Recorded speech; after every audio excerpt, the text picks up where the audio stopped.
Okay, let's talk about electric vehicles today. So for the past few weeks, I've been trying various electric vehicles in India like Revolt, Bajaj Chetak and the newly released Ather 450X.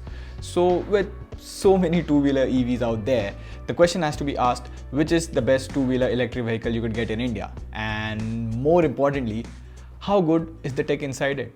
Well, this is Pratik from TechWiser.com and I have lots to say. Let's get started. Well, before we get on with the electric vehicles, let's just call them EVs for God's sake. There are quite a few similarities amongst all of the EVs we have until now. Like, all of them take around 4 to 5 hours to charge, or you can say overnight. The only exception is the Ather, which has fast charging. So the Ather 450X Plus charges at the speed of 1 kilometer per minute, whereas the Ather 450X charges at 1.5 kilometers per minute. Once fully charged, all of them have a range of about 100 kilometers under the eco mode, with few exceptions like the Revolt, which goes about 180 kilometers. So typically one night of charge gives you 3 to 4 days of commute. All of them come with a smart dashboard. The ones in Chetak and RV400 are digital, while you have an LCD one on the Ather. All of them come with some kind of app integration that lets you track, see mileage and lets you make nitty-gritty customizations. All of these scooters have reverse parking just like the ones you get in cars, apart from the Revolt RV. And all of them use LEDs in the headlight, tail light and indicators. So now that we have the tech and similarities out of the way, let's discuss the EVs individually. We'll go ahead with the Ather 450X because in terms of tech, I think it's leading the way.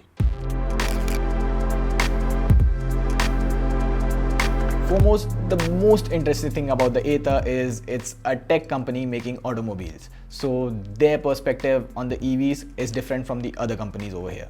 Ather 450X is an elder brother of Ather 450 with an additional color option like mint green and more power, better performance. Like the other scooters, it has a display which we'll touch in a bit. LED lights, it also looks stylish from the side, and the battery in the middle makes the weight distribution quite balanced.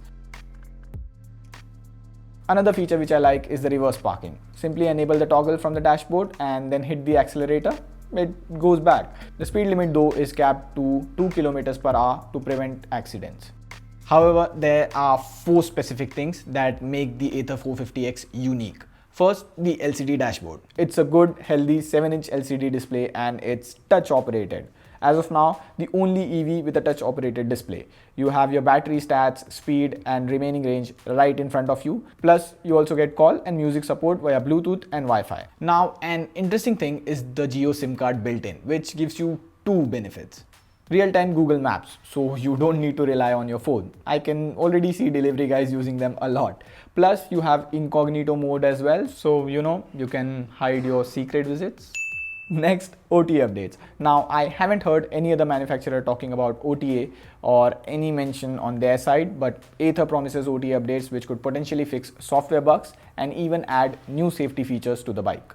The second thing that separates Ather from the rest is fast charging. Yes, it's the only electric vehicle as of now that supports fast charging like your smartphone. Of course, you can charge your Ather with the Ather dot charger that you receive with the bike. It takes about 4 to 5 hours to fully charge the bikes since the power supply at home does not offer high output. However, the Ather public charging grid can fast charge your battery, which would take about 1.5 hours to fully charge the bike from 0 to 100, and none of the other offerings can actually do that. Ather also has a unique pricing model, so if you buy the scooter straight off, it's about 1.6 lakhs ex showroom, and that's a healthy 40,000 costlier than other EVs in the market. Plus, if you buy it flat hand, you still have to pay 400 per month for the online navigation, app connectivity and OT updates. Not recommended. Opt for the subscription plan and everything's covered. So there are 2 subscription plans. One is the Ather 450X Plus, which starts at 1699 per month, and this will eventually replace the older Ather 450. Then you have a 1999 per month plan for the Ather 450X Pro. Following are the perks which you get with both the plans. The Ather 450X Plus doesn't have any Bluetooth features like music, calls and also the warp mode. And my favorite feature is the warp mode. It's insane. So like most electric vehicles, Ather 450X comes with 3 modes. Economy, which is like low speed, high mileage. Sport, which offers medium speed and decent mileage. And warp mode, which is like the ludicrous mode of Tesla. High pickup speed with low mileage. Of course, you get a peak torque of 26 Newton meter and you could literally pop a wheelie. I insist that you have to try the warp mode on Ather 450X. I didn't feel such insane power and torque on any other EV.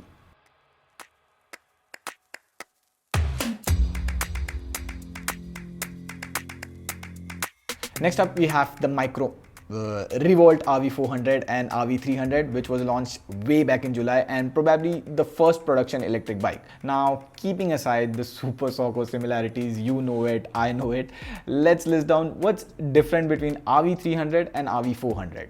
Speaker sound.